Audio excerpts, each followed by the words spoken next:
A certain man from Ramathaim, a Zuphite from the hill country of Ephraim, whose name was Elkanah, son of Jehoram, son of Elihu, son of Tohu, son of Zuph, an Ephraimite. He had two wives. One was called Hannah, and the other was called Peninnah. Peninnah had children, but Hannah had none. Year after year, this man went up from his town to worship and sacrifice to the Lord Almighty at Shiloh, where Hophni and Phinehas, the two sons of Eli, were priests of the Lord. Whenever the day came for Elkanah to sacrifice, he would give portions of meat to his wife, Peninnah, and all her sons and daughters. But Hannah he gave a double portion, because he loved her, and the Lord had closed her womb. Because the Lord had closed Hannah's womb, her rival kept provoking her in order to irritate her. This went on year after year. Whenever Hannah went up to the house of the Lord, her rival provoked her till she wept and would not eat. Her husband Elkanah said to her, "Hannah, why are you weeping? Why don't you eat? Why are you downhearted? Don't I mean more to you than 10 sons?"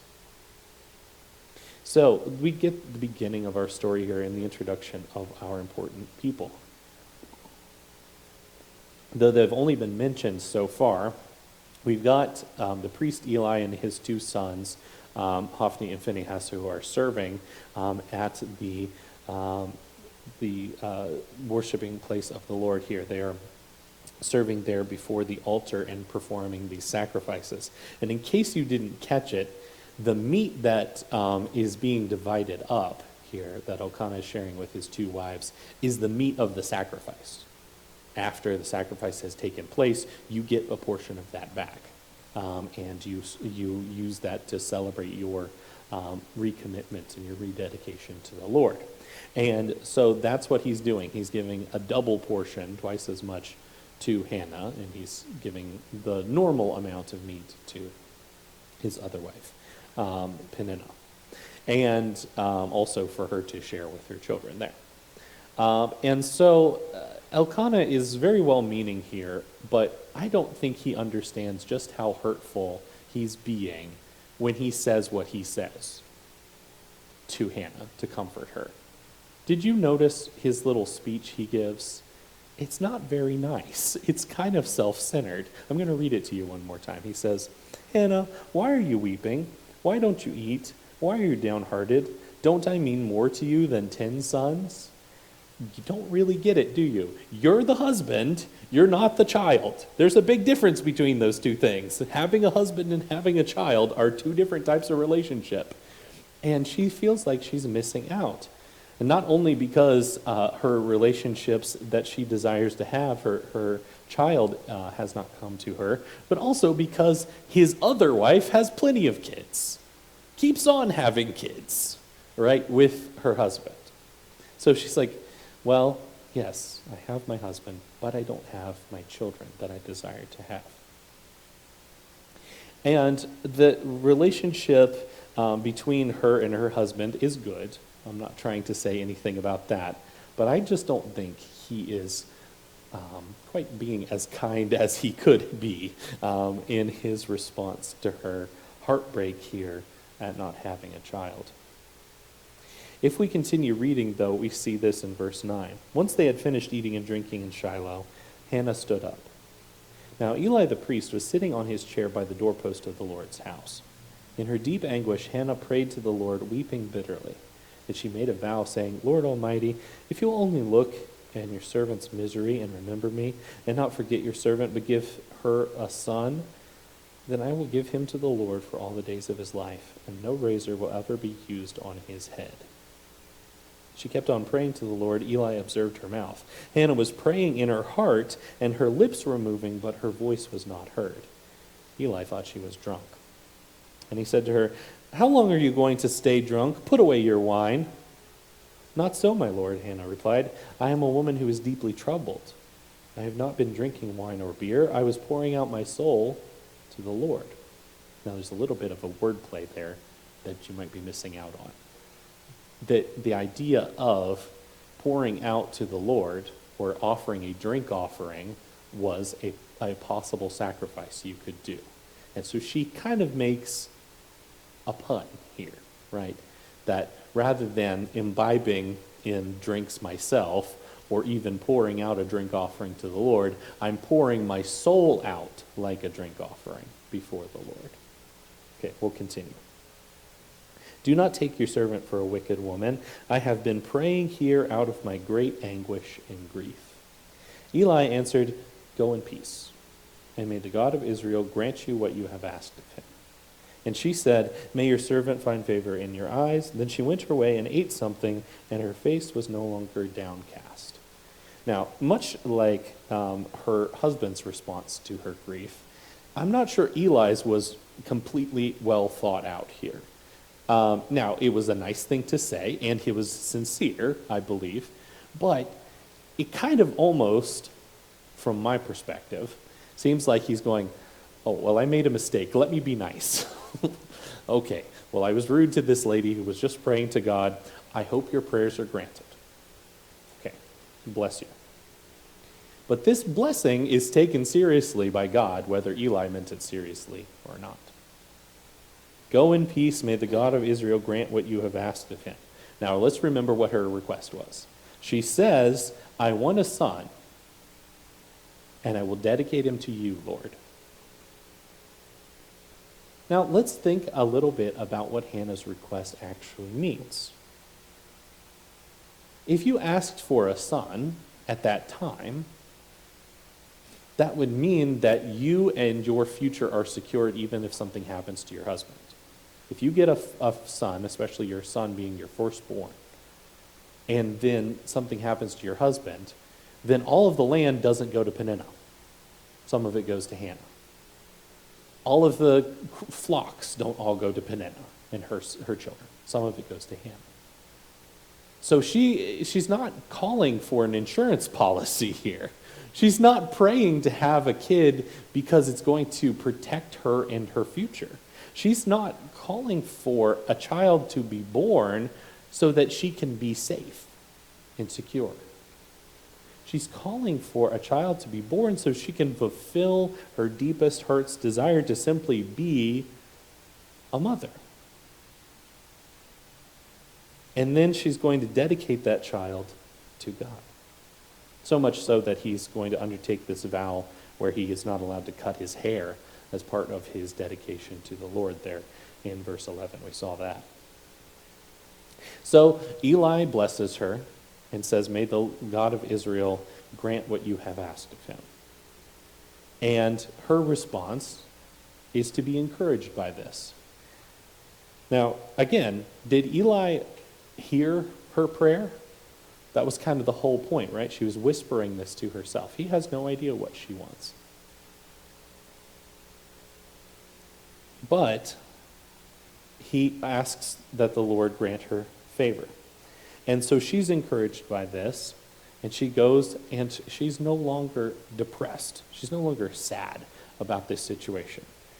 And she no longer needs to be encouraged to eat by her well-meaning but somewhat thoughtless husband here. Instead, she goes and eats something and is well. Verse 19, early in the next morning, they arose and worshipped before the Lord, and then went back to their home at Ramah. Elkanah made wife to his wife Hannah, and the Lord remembered her. So in the course of time, Hannah became pregnant and gave birth to a son, and she named him Samuel, saying, because I asked the Lord for him. The name Samuel, by the way, means heard by God. So her prayer was heard. She dedicates her child to God because God answered the prayer that she had asked sincerely and in faith.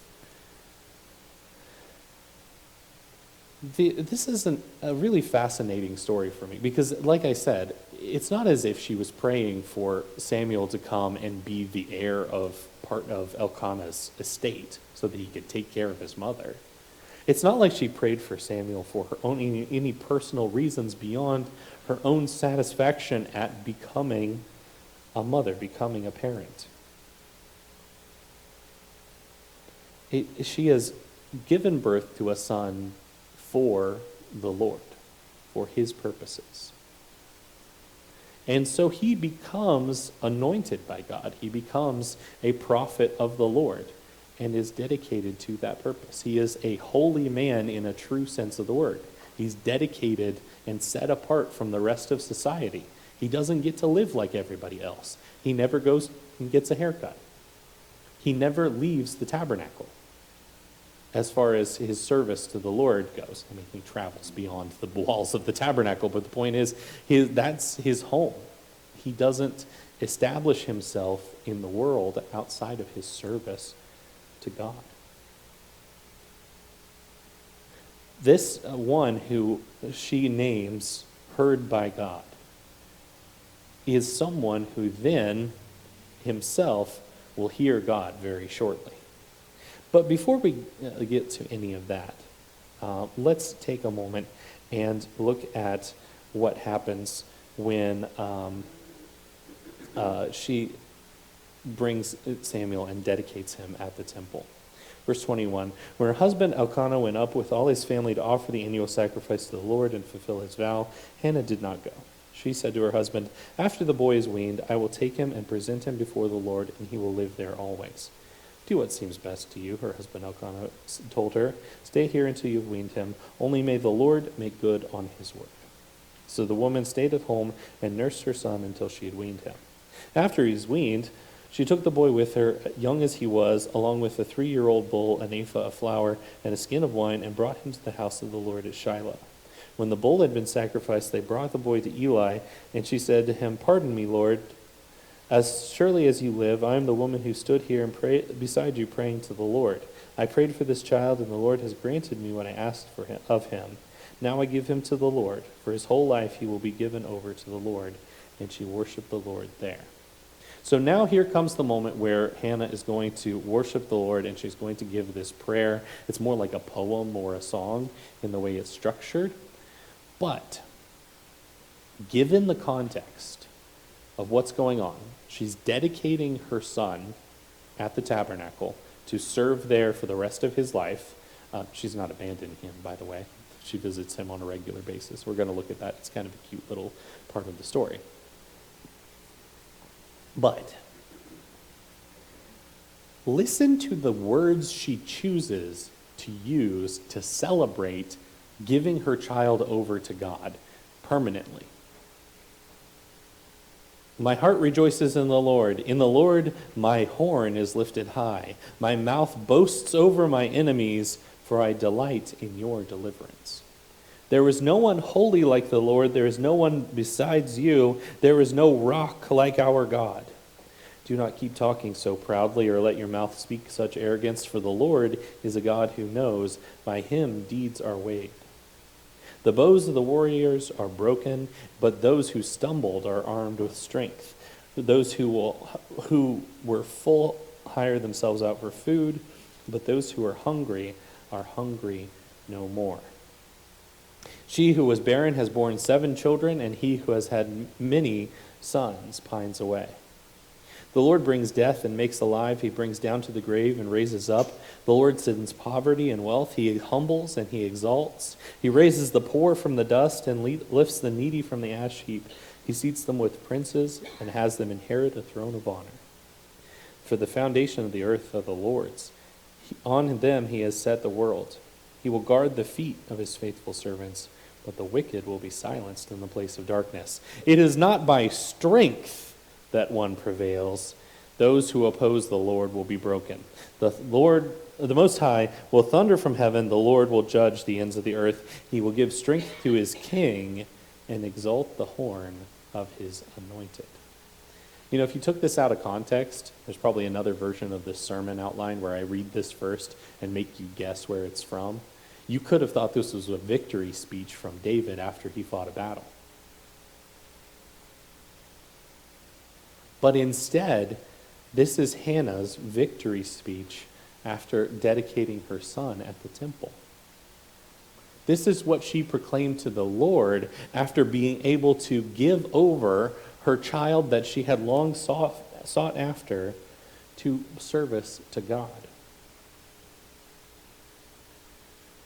You know, many of us, let alone a child, would be loath to hand over anything that we longed for and hoped for and waited to get.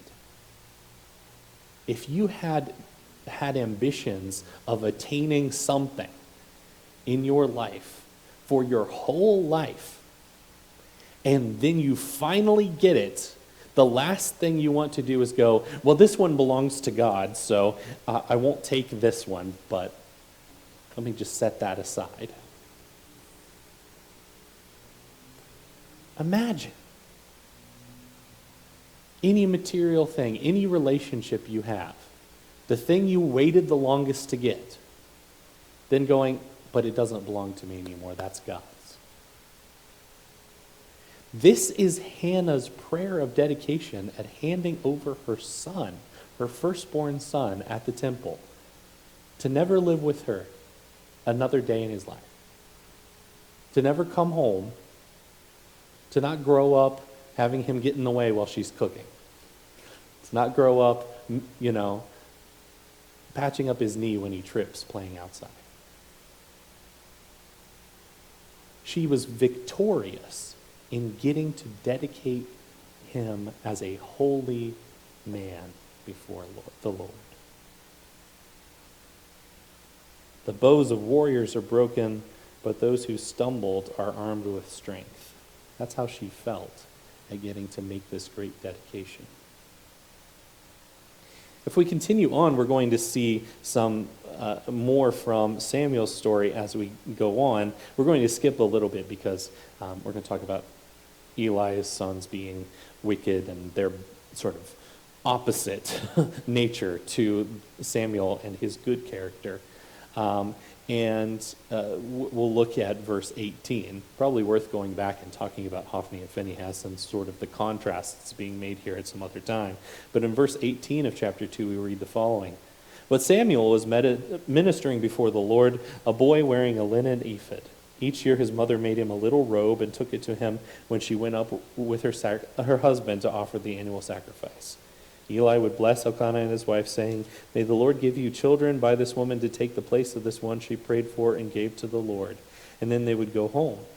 And the Lord was gracious to Hannah. She gave birth to 3 sons and 2 daughters. Meanwhile, the boy Samuel grew up in the presence of the Lord.